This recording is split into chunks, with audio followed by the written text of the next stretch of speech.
오늘 말씀을 통해서 우리 삶 가운데 속에서 풀리지 않는 여러 가지 문제들을 하나님 손에 온전히 맡겨드림으로 정말 하나님의 일하심을 경험하는 우리 모두의 인생이 되기를 주님의 이름으로 축원합니다. 오늘 성경을 보면 간단합니다. 첫 번째 영적인 요소가 나오는데 인간의 붙듦입니다. 야곱이 베냐민을 붙들고 놔주지 않는 것이죠. 그 다음에 두 번째 포인트는요, 하나님께 온전히 맡기는 겁니다. 이 사람은 바로 유다인데요, 야곱의 넷째 아들 유다는 야곱이 하나님 손에 맡기지 못하고 내가 계속 인간적으로 붙들고 있는 거에 대해서 하나님께 온전히 맡기는데 뭘 맡기냐면 자신의 생명을 담보로 맡깁니다. 그래서 인간이 계속 붙들고 있는 것과 그 다음에 하나님께 온전히 맡기는 이 두 가지 영적인 세력이 오늘 숨막히게 씨름을 하고 있는 것입니다. 오늘 어떻게 이게 되어지냐 우리 한번 좀 살펴보도록 하겠습니다. 야곱이 베냐민을 계속해서 붙들고 있는 이유가 바로 그겁니다. 오늘 성경 본문에 보면 이는 다 나를 해롭게 함이로다 라고 하는 이 야곱의 고백 속에서 야곱이 베냐민을 이렇게 품에 끼고 붙들 수밖에 없는 이유를 발견할 수가 있겠죠. 지금 가나안 땅의 기근은 생각 외로 심각했습니다. 그래서 일전에 애굽에 가서 이렇게 갖고 온 그 식량 곡식도 이제 다 바닥이 나가고 있어요. 이제 얼마 있지 않으면 이 상태로 가면 다 굶어 죽을 판입니다.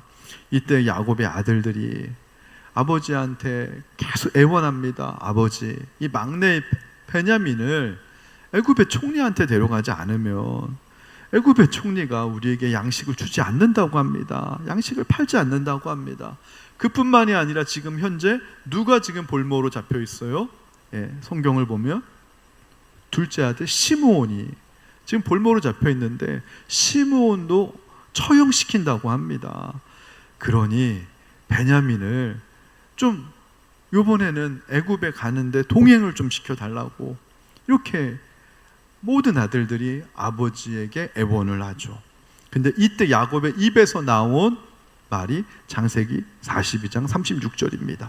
우리 아까 읽었지만 다시 한번 천천히 읽어볼까요? 이 상황을 염두에 두고 그들의 아버지 야곱이 그들에게 이르되 너희가 나에게 내 자식을 잃게 하도다. 요셉도 없어졌고 시므온도 없어졌거늘 베냐민을 또 빼앗아가고자 하니 이는 다 나를 해롭게 함이로다. 아멘. 여러분, 우리가 한국말을 써도요 말이 서로 안 통할 때가 있어요. 관계 속에서 너무 신기하죠. 서투른 영어를 써도 말이 통하는데 이 유창한 한국말을 서로 쓰는데 한국말 쓰는데 서로 막 뱅뱅 돌기만 하고 더욱더 관계가 꼬여가기만 하고 그럴 때가 많은데 지금 야곱의 아들들과 야곱이 지금 그런 상황입니다. 사실 야곱은요 성경을 보면 뛰어난 지략가였습니다. 모사에 뛰어난 사람이었습니다. 그런 야곱도 나이가 들고 영적으로 자꾸 희미해지는 거예요. 저는 나이가 들면 영적으로 더욱더 지혜로워지고 성숙해지는 줄 알았거든요. 목사님들 얘기 들어보니까 아니라 하더라고요. 오히려 나이가 들면 들수록요 영적으로 더 희미해지고 영적으로 더 어두워져 간다라는 거예요. 많은 선배 목사님들이 개인적으로 하시는 얘기가. 그래서 부단히 노력을 한다는 거예요. 제가 아는 한국에 있는 선배 목사님은 은퇴하셨는데요 이제 교회에서 은퇴했는데 교회 나오는 거를 후임 목사님 때문에 별로 달가워하지 않으세요. 교회가. 그러니까 새벽 기도를 나갈 교회가 없는 거예요. 은퇴한 목사님들의 현실입니다. 근데 영적으로 자꾸 어두워지는 걸 느끼니까 본인이 새벽 5시가 되면 새벽 기도 하시는 분이시니까 그냥 혼자 방에서 양복을 입으신대요. 아무도 없는데 정장을 입고 딱 앉아서. 안 그러면은 그냥 새벽에 대충 일어나서 눈 비비고 기도해야지 하면 조금 기도하다가 또 졸리면은 주무신다는 거예요. 그래서 의관을 탁 정제하고 양복을 입고 앉아가지고 유튜브 틀어놓고 막 찬양하면서 혼자서 그렇게 각고의 노력을 하신다는 거예요. 그리고 나이가 들면 들수록 다른 목사님 얘기는 욕심만 더 생긴대요. 욕심의 크기가 더 생겨가지고 나이가 들면 영적으로도 지혜롭고 성숙해지고 믿음이 발전할 줄 알았는데 아니라는 거예요. 젊었을 때 하나님 첫사랑했을 때가, 그 목사님 고백은 내가 제일 순수했다, 제일 하나님 앞에서 깨끗하고 영적으로 맑았다, 그러면서 너희들도 노력하지 않으면 그렇게 된다. 선배 목사님들 얘기를 보면서 지금 야곱이 그런 거예요. 야곱이요, 얼마나 하나님 만났던 사람입니까? 베델에서 만났고 분이엘에서 만났고 바단 아람에서 만났고, 하나님을 얼마나 만났으면, 진하게 만났으면 환도뼈가 그냥 골절이 돼가지고 그냥 진하게 만난 거 아닙니까? 환도뼈가 골절된 정도로 하나님 만났으면. 그렇게 하나님을 격렬하게 만나고도 내가 살아남았다. 이렇게 하나님 진하게 만나면, 살아서 하나님 만나면 죄인이 죽는데 내가 하나님의 얼굴을 보고도 살아남았다, 분이엘. 이 정도의 경험을 갖고 있는 사람이 야곱이라고요. 베델에서요, 하나님이 선택한 그 은혜를 입은 자, 하늘문이 열리고 사닥다리가 하늘로부터 자기에게로 내려오는 것을 눈으로 보고 하나님의 살아있는 음성까지 들었던 사람이 야곱이라고요. 예. 바단 아람에서 있잖아요, 외삼촌 라반이 자기를 추격해 와서 3일 길을 따라잡고 막 죽이려고 할 때 하나님이 자기 삼촌 라반의 꿈에 나타나가지고 자기를 극적으로 살리게 하신 것을 경험한 사람이라고요. 400명의 군사를 데리고 에서가 자기를 죽이려고 막 올 때, 기세등등하게 올 때 하나님이 그 에서의 마음속에 역사하셔서 하루 만에 원수가 나를 호위하는 친구로 변하게 하시는, 그래서 에서의 얼굴에서 하나님의 얼굴을 내가 봅니다라고 고백할 정도로 놀라운 경험을 했던 사람이 야곱인데요. 지금 야곱은요, 영적으로 너무 무뎌졌습니다. 야곱이 이렇게 영적으로 무뎌지고 병든 원인이 있더라고요. 그게 바로 뭐냐면 편애였습니다. 편애. 야곱이 왜 편애했을까요? 야곱이 편애를 했다라고 하는 거 이 자체가 이미 신앙이 건강하지 못하다는 거예요. 여러분, 건강하지 못한 사람은 편애합니다. 네. 건강성을 잃었다는 거예요. 그러니까 영적으로 건강하지 못한 야곱이 볼 때 자녀들이 하는 모든 말은 다 나를 해롭게 하는 재앙으로 그렇게 여겨졌던 것입니다. 근데 사실은 팩트는 무엇입니까? 전능하신 하나님의 구속사적인 관점에서 이 가문을 둘러싸고 일어나는 이 모든 사건의 전말과 팩트는 이런 겁니다. 죽은 줄로 알았던 아들 요셉은요, 애굽에서 버젓이 총리가 되어서 장차 언약 가문을 살릴 생명의 부양자로 하나님이 다 세팅을 시켜놓은 상태예요. 할렐루야. 이게 팩트입니다. 두 번째로, 애굽에 구류되어 있던 시므온은 처형당할 운명이 아니라 지금 이스라엘 백성이 장차 생명의 양식을 얻기 위한 거룩한 담보로서 지금 잠시 구류되어 있을 뿐이에요. 그리고 세 번째, 애굽의 총리가 지금 데려오라고 하는 이 베냐민은요, 야곱의 이 가장 사랑하는 자녀를 하나님께서 멸망시키기 위한 저주가 아니라 오히려 하나님께서 장차 고센 땅, 애굽의 고센 땅으로 이 이스라엘을 이주시켜가지고 이스라엘의 12지파로 그런 온 민족, 큰 민족으로 인큐베이팅 시킬 때 12지파잖아요. 11명만 가면 안 되잖아요. 베냐민까지 가야 12지파가 될 수 있으니까 12지파를 완성하려고 하는 하나님의 큰 축복의 일환인 거예요. 이게 영적인 팩트예요.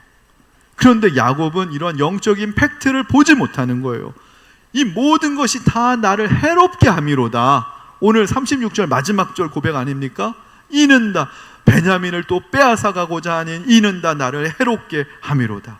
여러분, 영적으로 우리가 건강하지 못하면요, 하나님의 축복이 나를 둘러싸고 진행되고 있는데도 불구하고 그 하나님의 축복이 나를 오히려 해롭게 하는 것과 같이 느껴질 때가 있는 거예요. 그렇게 위협으로 받아들여질 때가 있는 거예요. 그러기 때문에 신앙이라고 하는 것은 남들이 보는 것 넘어 그 보이는 것 배후에서 일하시는 보이지 않는 하나님의 섭리를 보는 게 신앙인 줄로 믿습니다. 할렐루야. 이러한 영적인 눈이 열려지는 저와 여러분의 시간이 되기, 오늘 이 시간이 되길 주님의 이름으로 축원합니다. 근데 이렇게 될 수밖에 없는 이유가, 사실 야곱의 인생을 전반적으로 살펴보면 이해가 돼요. 지금 현재는요, 내 과거의 반영이 오늘 현재입니다. 오늘 야곱이 오늘날 이렇게 베냐민을 끼고 붙들고 품 안에 끼고 놓지 못해요. 하나님 앞에 맡기지 못하고 붙들 수밖에 없는 이유가, 사실은 야곱의 과거에 다 이유가 있거든요. 야곱의 과거를 좀 살펴보니까 태어날 때부터 야곱의 이름의 뜻이 뭡니까? 발뒤꿈치를 붙잡는 자. 형 에서의 발뒤꿈치를 붙잡고, 태어날 때부터 붙잡고 살아가지고 놓지를 못하는 거예요. 저기 아프리카에 가면은요, 원숭이를 사냥하기 위해서 이렇게 된 병을 하나 둔다고 합니다. 그 병 안에다가 바나나를 둔대요. 그 원숭이가 이렇게 가늘잖아요. 이렇게 하면 병에 넣는데요, 바나나 움켜 잡는데요. 그럼 어떻게 되죠? 빼는데 바나나 움켜진 주먹 때문에 안 빠진다는 거예요. 사냥꾼이 가는데도요, 바나나를 놓으면 원숭이가 도망갈 수 있는데 원숭이는 못 도망간대요. 그 바나나, 자기가 잡은 이 바나나 못 나가죠. 사냥꾼한테 붙잡힌다는 거예요. 야곱이 그런 거예요. 평생 붙잡고 산 거예요.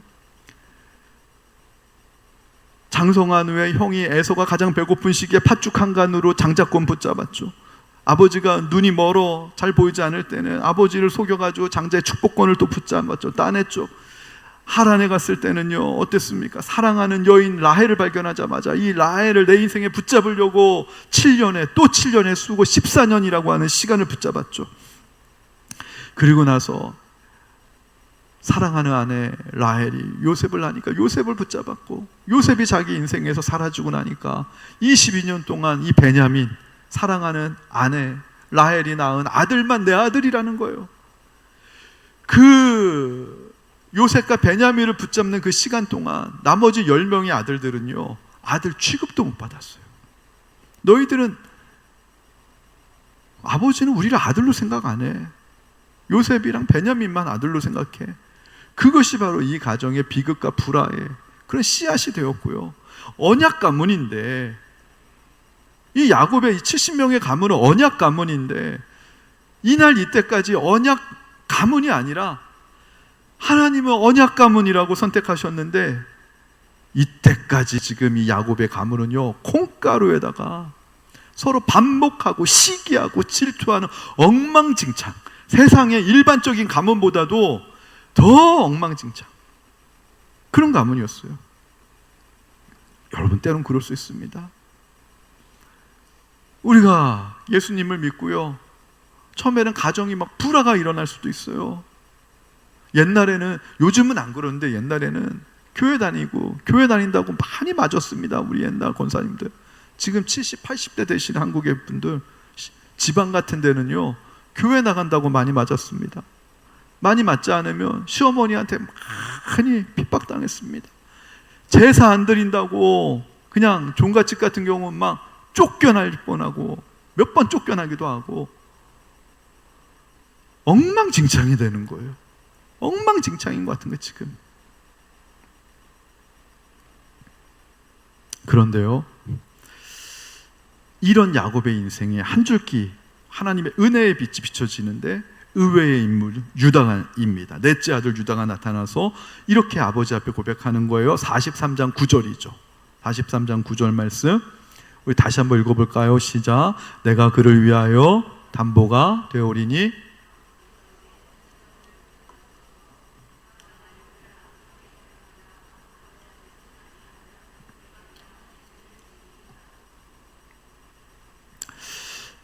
여러분, 저는 창세기에서 사실 제일 궁금했었던 문제가, 요번에 우리 매일 성경 창세기 강의 아침 기도회 때 하면서 풀렸는데요, 그 궁금함이 뭐예요? 신학교 때부터 궁금했는데 어떤 거였냐면, 성경에서 보면 가장 의로운 인물이 있어요.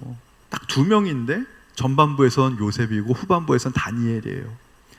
이 요셉과 다니엘은요, 성경에 흠이 없어요. 의로운 자라. 실수가 없어요. 완전한 자예요. 하나님 앞에 순종만 하고 실수와 죄를 범한 게 성경에 나타나지 않아요. 그래서 요셉 다니엘. 그래가지고 목사님들이 자녀들 축복 기도할 때 요셉과 다니엘과 같이 되게 해달라, 막 그런 기도를 많이 하시면 다 성도님들이 아멘 아멘 하고 막 그런단 말이에요. 우리도 한번 해볼까요? 여러분들의 자녀들이 요셉과 다니엘과 같은 자녀가 하나님의 사람들이 되길 축복합니다. 그렇게 되고 싶잖아요.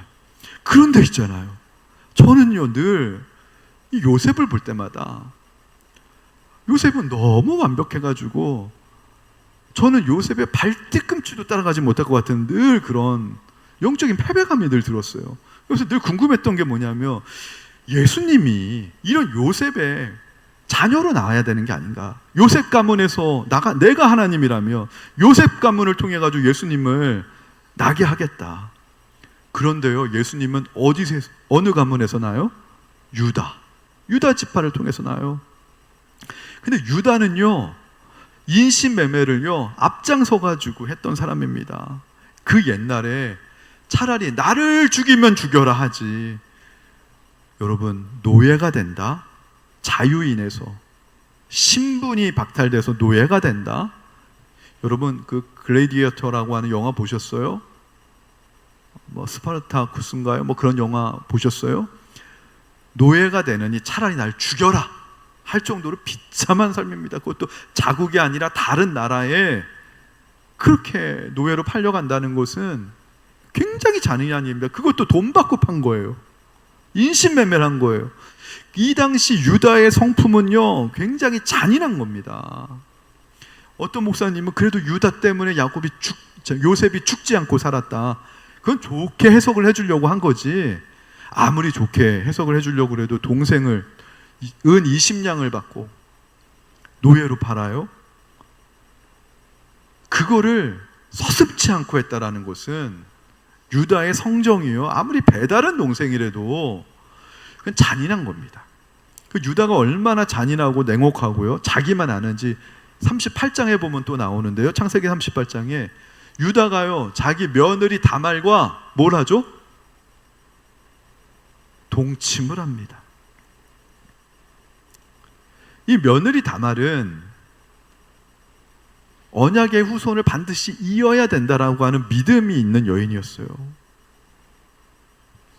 근데 이거 계대 제도인데 여기에 대한 설명은 나중에 기회가 있으면 하고요. 어쨌든가. 근데 이 다말이 자기 남편이 죽고 둘째 또 시아버지도 죽고 셋째가 있는데 안 주는 거죠.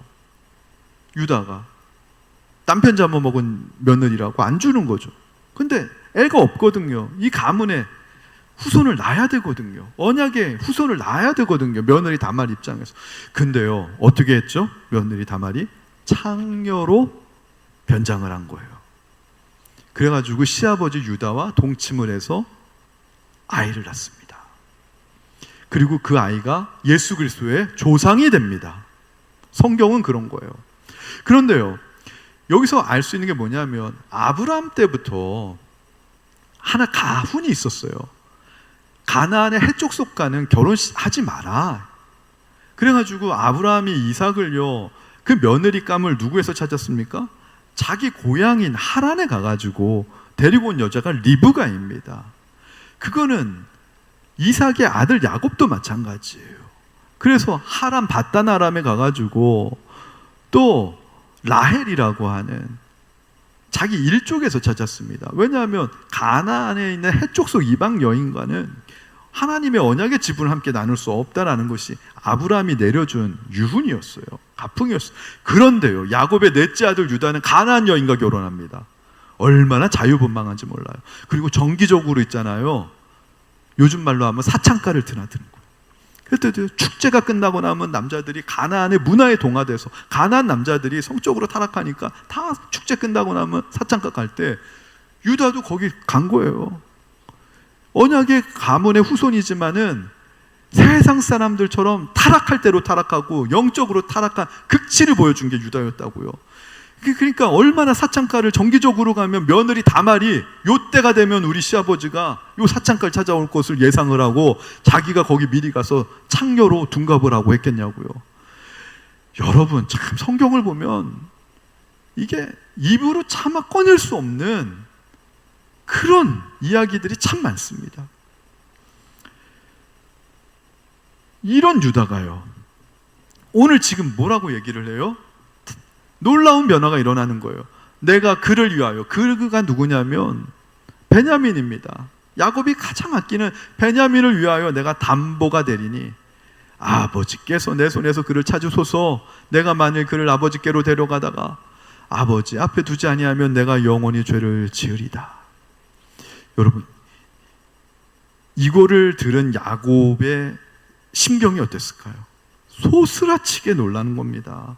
왜냐하면 야곱은요, 왜 야곱이 베냐민을 끼고 있었냐면, 성경학자에 의하면 야곱이 지금 이게 22년, 요셉의 17세 요셉이 실종하고 된 이후에 22년 후에 일어난 일인데, 22년 동안 다른 형들에 대해서 불신이 있었어요. 내 아들 요셉을, 사랑하는 아들 요셉을 도단에 너희들이 양칠 때 내가 무난 인사를 보냈는데 형들이 요셉을 책임을 못 지고 피 묻은 채색옷만 갖고 와서 들짐승한테 찢겨 죽였다라고 하는데, 의심이 있었던 거예요. 이 아들들에 대한 불신이 있었던 거예요. 또한 증거는 없었지만, 요셉이 죽은 걸로 알지만 요셉이 정말 들짐승한테 죽었는지, 이를 이 형들이 방조했는지, 들짐승한테 물렸는데 형들은 뭐 했냐, 니네들은 구해주지 않고. 특별히 사랑하는 아내에게서부터 난 아들만 특별히 사랑했는데 나머지 10명의 아들에 대한 불신이 있어가지고, 오늘 읽진 않았지만 장자 르우벤이 어떤 일이 있었냐면, 유다가 말하기 전에 아버지 제가요 책임지겠습니다. 베냐민 주십시오. 베냐민이 못 돌아오면 르우벤에게 아들이 2명 있었거든요. 내 아들을 차라리 죽이겠다고. 이 말을 들었을 때 야곱이요 마음이 더 강박해집니다. 여러분, 베냐민이 만약에, 야곱이 아끼는 베냐민이 잘못되면 누가 죽어야 되죠? 보증을 했던 자기가 죽어야지. 자기는 또 쏙 빠져나가고, 요셉 때처럼 또 쏙 빠져나가고, 내가 사랑하는 손주들을 죽인다고? 네 자식을 죽인다고? 아버지가 그게 할 말이야? 우리 애들은 안 될 애들이다. 그런데 그 상황에서 지금 유다가요, 가장 성품이 잔혹하고 냉정하고 지 쾌락만 위해서 사는 애가 내 생명을 바치겠다라고 얘기하는 거예요. 제가 일부 예배 땐 그런 얘기했습니다. 쉽게 얘기하면 우리 막내 아들이 핸드폰만 막 끼고 막 게임 영상만 보고 그런 애가 어느 날 갑자기 아버지 제가 오늘부터 핸드폰을 안 하겠습니다 하고 핸드폰을 집어던지는 사건과 비견할 만한 일이라고. 여러분은 이게 감이 안 오시네요. 예. 이게 있을 수가 없는 일이 일어난 거예요. 그때 야곱의 그 잠자고 있던 영혼이 깨어난 겁니다. 야곱이 내 자식인데 알잖아요. 이건 얘 속에서 누군가가 일하지 않고서는 불가능한 변화다. 근데 누가 일하신 거를 야곱 알았어요? 하나님이라는 거예요. 왜 하나님인 걸 알아요? 내가 분이엘에서 에서 형이 400명의 군사를 데리고 죽이려고 올 때도 그 나를 죽이려고 했던 에서 형의 마음을 부드럽게 변화시킨 분 하나님, 과거의 모든 하나님이 자기를 위기 때마다, 죽음의 그 위기 때마다 구해 주신 것을 하나님이 일하셔서 그게 기억이 난 거예요. 야곱의 영혼 안에서 잊고 있었던 하나님에 대한 스위치가 파워 온이 된 것이죠. 근데 그 하나님이 지금 야곱이 볼 때 상상하지도 못했는 이 넷째 아들 유다가 자기의 목숨을 희생한다고, 베냐민을 위해 희생한다는 것은요, 야곱의 입장에서 볼 때 아버지인 나를 위해 희생한다는 것과 똑같은 거예요. 베냐민은 분신이었기 때문에. 자기만 알는 애가 어떻게 자기 목숨을 위해 희생한다고? 여기에 왜 야곱이 감동했냐면, 저는 생각해 보니까 이게 예수님의 방법이더라고요. 예수님의 방법은 뭐냐면 누군가의 죄가 발견이 되면 당신 죄 지었어, 회개해, 이렇게 판단하고 정죄하는 게 아니라 그 죄를 대신 내가 뒤집어 쓰고 십자가에 달려서 죽는 겁니다. 희생하는 겁니다. 하나님께 용서를 구하면서. 이게 예수님의 방법이에요. 우리는 죄를 지었는데 예수님은 당신의 목숨을 담보로 십자가에서 돌아가신 것. 예수님의 십자가의 담보를요, 성경에서 최초로 먼저 보여준 사람이 유다라는 거예요. 그래서 아까 그 질문이죠. 요셉은요, 의로운 사람이었어요. 하나님의 말씀에 다 순종했어요. 실수하지 않았어요. 능력이 있었어요. 그리고 형들도 용서했어요. 그렇지만 유다처럼요, 형들을 위해 대신 목숨을 내버리는 그 경지까지 가진 않았습니다. 거기까지는 못 갔습니다.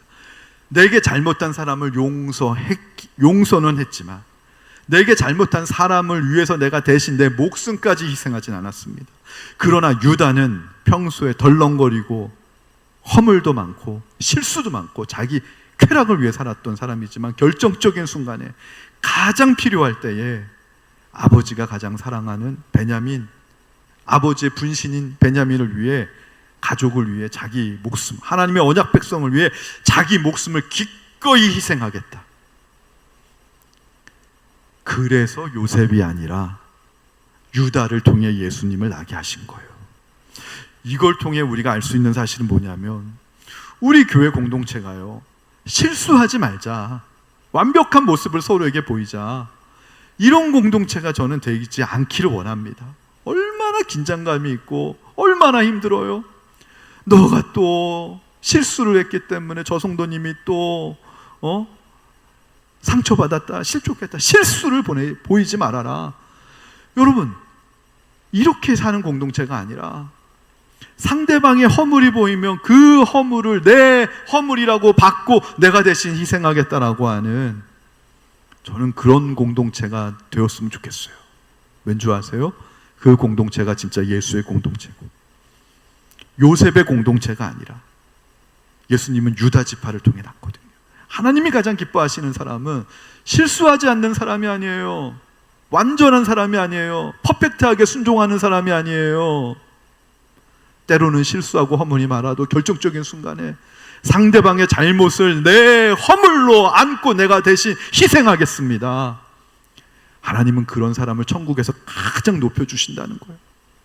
가장 하나님의 최고로 축복으로 쓰신다는 거예요. 이게 성경을 통해서 제가 깨달은 해답이었어요. 왜 하나님이 요셉의 후손이 아니라 예수님을 유다의 후손으로 나게 하실까? 그러고 나서 야곱이 하나님을 이루는 부름이 달라집니다. 엘시아다의 하나님이라고 부르는데 그게 14절입니다. 이제 마지막인데요, 14절 우리 한번 읽어보도록 하겠습니다. 시작. 전능하신 하나님께서 너희에게 뭘 베풀어요? 은혜를 베푸사 그 사람으로 너희 다른 형제와 베냐민을 돌려보내게 하시기를 원하노라. 내가 자식을 잃게 되면 이르리로다. 야곱의 태도가, 강팍했던 태도가 완전히 변합니다. 유다의 그 변화된 태도, 이런 유다의 이 변화는 하나님이 유다를 변화시키시지 않고서는 불가능한 일이라는 것을 깨달은 야곱이, 유다 안에서 지금 하나님이 일하시는구나, 과거 내 삶 속에서 일하셨던 하나님을 내가 다시 회복해야 되겠구나, 그 스위치 온이 되니까 야곱의 고백이 완전 달라져요. 앞절에서는 모든 것이 다 해로다, 너희들의 말이 다 나를 해롭게 함이로다, 이렇게 방어적이고 의심과 불신의 눈초리였던 그 야곱의 마음이 한순간에 변화되는 것입니다. 여러분, 이런 변화가 가능하더라고요. 인간은 변합니까? 어떤 목사님들마다 인간은 안 변해. 저는 그때마다 속으로 너무 슬퍼요. 하나님이 슬플 것 같아요. 인간은 안 변하죠. 인간은 안 변하지만 말씀은 우리를 충분히 변화시킬 수 있다고 저는 믿습니다. 할렐루야. 이거 포기하는 순간 목회를 내려놔야 된다고 저는 하나님 앞에서 많이 고민하면서 내린 결론이에요. 내 힘으로는 변화시키지 못하지만 하나님의 말씀은 우리를 변화시킬 수 있다. 할렐루야. 야곱이 지금 하나님의 그 말씀의 일하심으로 유다가 변화되는 걸 보고 야곱이 변화된 거예요. 그 변화된 증거가 하나님을 전능하신 하나님이라고 호칭하잖아요. 이 전능하신 하나님을 처음으로 불렀던 사람이 아브라함이죠. 엘시아다이라고 하거든요. 이걸 히브리어로. 엘시아다이의 하나님은요, 언제 고백하냐면 불가능한 시대, 하나님이 그 불가능을 가능으로 해서 하나님의 언약 두 가지잖아요.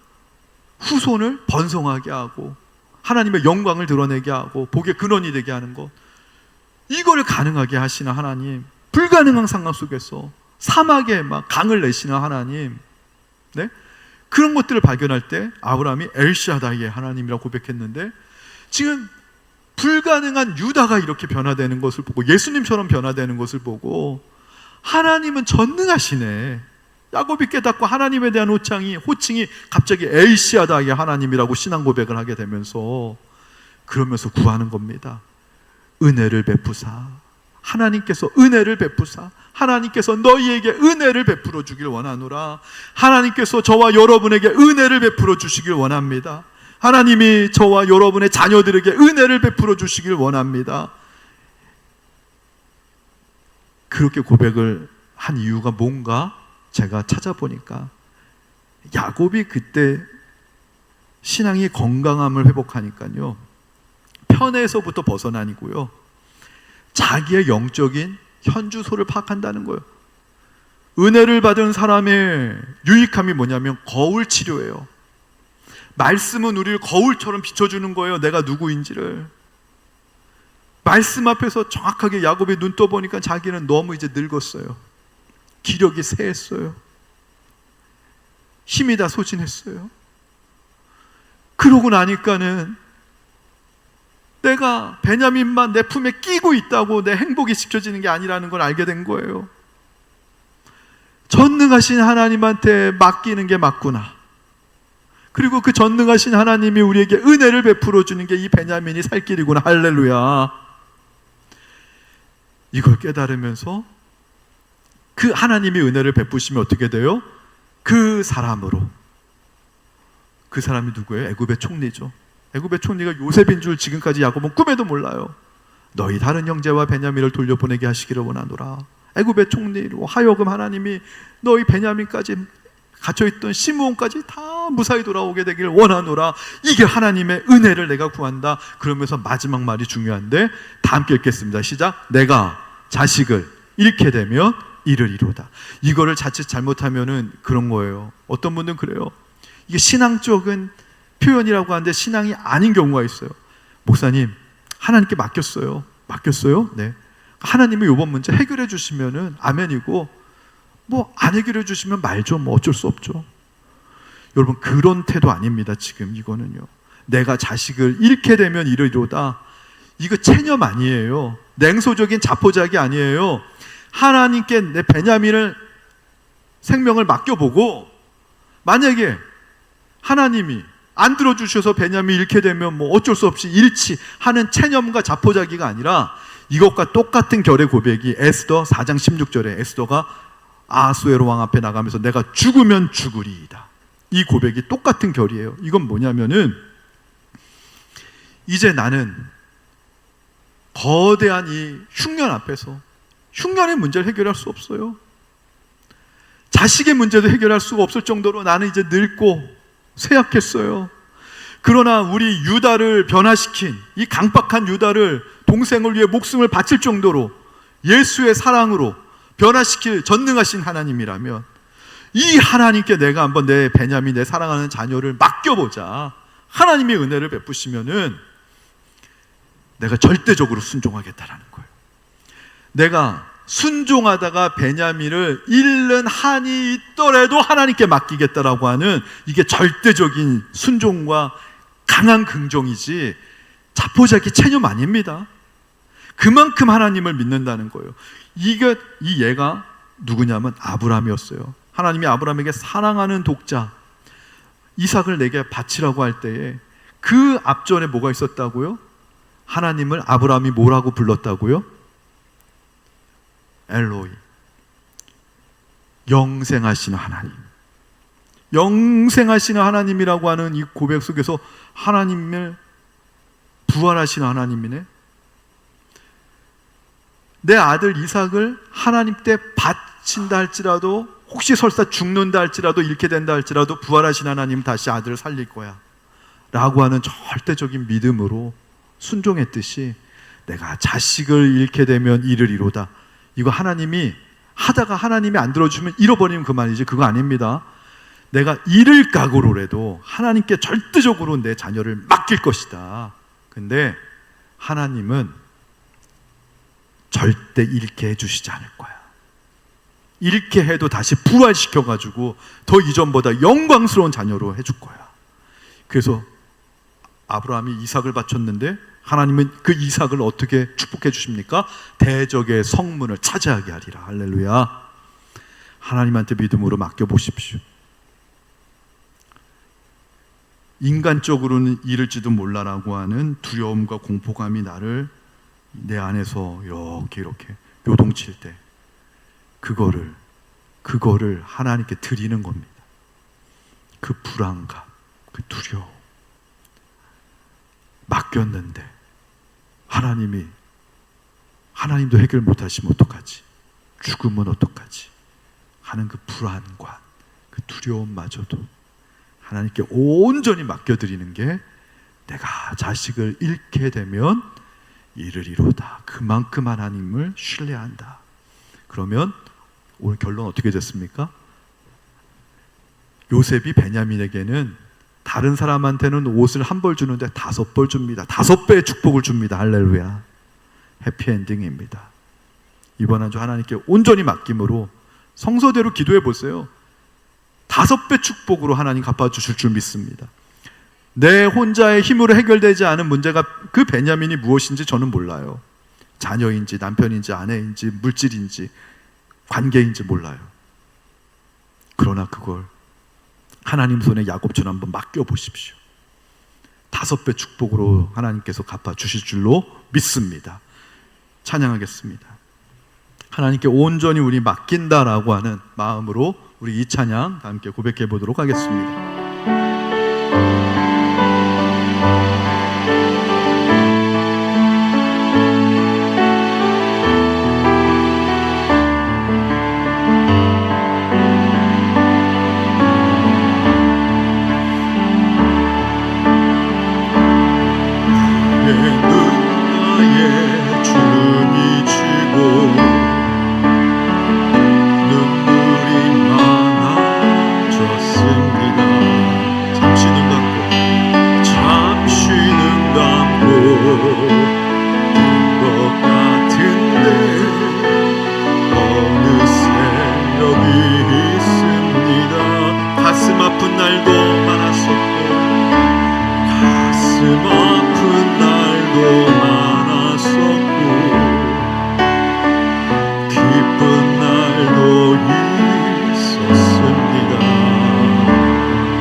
지금까지 나의 여정은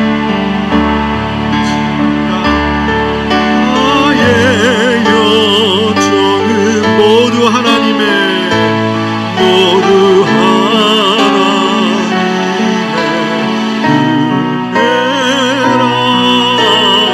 지금까지 나의 모든 여정 인도하셨네. 나의 남은 모든 여정을, 나의 남은 모든 여정을 모두 하나님께 맡기리라. 나의 모든 삶 마치는 날까지 붙드시리.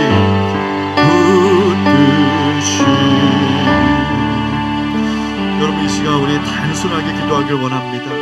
내가 지금 붙들고 있는 베냐민은 무엇입니까? 물질입니까? 건강입니까? 자녀입니까? 그 모든 나의 애착, 그 모든 나의 사랑을 담아서 아무리 내 품 안에 붙들고 있어도 흉년은요, 7년대 기근은요 끝날 기미가 보이지 않습니다. 우리 인생을 둘러싼 모든 환난과 파도는요 잠잠해질 길이 보이지 않습니다. 이때 유다가 얘기하죠. 내가 생명의 담보를 드리리다. 그분이 바로 예수님이십니다. 예수님을 믿고 이제 내 품 안에 있는 베냐민을 하나님께 온전히 한번 맡깁니다. 하나님의 은혜를 구합니다. 여러분, 한번 맡겨보십시오. 한번 맡겨보십시오. 우리 주님의 이름 한번 외치고 기도하겠습니다. 주여, 하나님 아버지, 내가 끼고 있는 베냐민이 무엇입니까? 내 품 안에서 이거 놓으면 죽을 것 같이 느껴지는 베냐민이 무엇입니까? 하나님, 이제 내 품 안에서 붙들고 있는 베냐민을 하나님의 품 안에 온전히 맡기는 믿음으로 하나님 이 시간 도전하길 원합니다. 결단하길 원합니다. 하나님, 우리를 위하여 자신의 생명을 십자가에서 담보로 맡겨주신 그 유다와 같은 그 예수님의 그 은혜를 의지하여 맡깁니다. 내가 자식을 잃으면 이르리로다. 하나님, 이 대범한 결단과 믿음을 가지고 하나님께 담대히 하나님, 나의 베냐민을 주님께 맡깁니다. 올려드립니다. 주님 책임져 주시옵시고 5배의 축복으로 돌아오는 하나님 그 응답을 경험하게 하여 주시옵소서. 예수님의 이름으로 기도하옵나이다. 아멘. 모두 자리에서 일어나시겠습니다.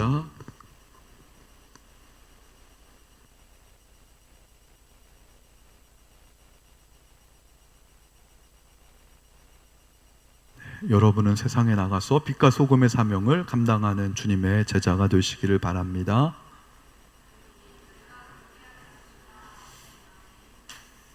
이제는 우리 주 예수 그리스도의 은혜와 하늘아버지의 지극하신 사랑하심과 성령의 감동하심이 내가 가장 사랑하는 베냐민을 이제 내가 붙드는 것이 아니라 하나님께 온전히 맡겨드리길 원하는 이 자리에 모인 모든 성도들 위해 5배의 축복으로 이제부터 영원토록 갚아주시기를 축원하옵나이다.